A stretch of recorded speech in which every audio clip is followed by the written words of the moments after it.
Ruhonge rwa Ewasongiro no rukoretwo na macini itiganite itarahuthika iria riu iguthamirio kaunti-ini ya Laikipia ciambiririe wira wa kwenja mai.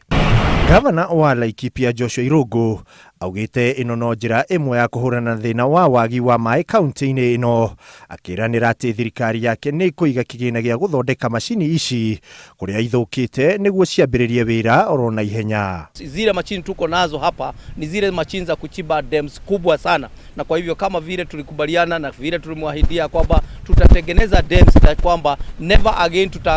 tutaashiria maji iende kuingine. Oho niaranire ati macini ici ni ikuhuthika wega kweya demu kundu gutiganite, ni amu demu nyingi cia Laikipia ni igite ndaka nyingi, akiuga kweya demu ici ni iguteithia kuiga mai maingi makiria ma kuhuthirwo ni mahiu na urimi. Watu wetu wa Laikipia nataka kumhakikishia kwamba shida ya maji ya kulima naye ya irrigation kama vile tumekubaliana, najua sasa tukiwa na partnership yetu na Ewasongiro,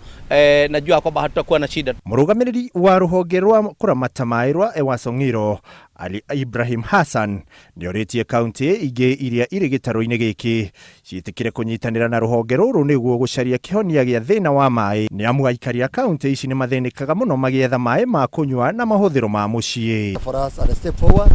and from his collaboration and what he has started with us, that will lead us to approach other counties to come in and do the same thing, because out of the 10 counties we cover, most of them are in the Asal region and their water is scarce. Handũ-inĩ ha Inooro TV, njĩtagwo Ikua wa Boshi.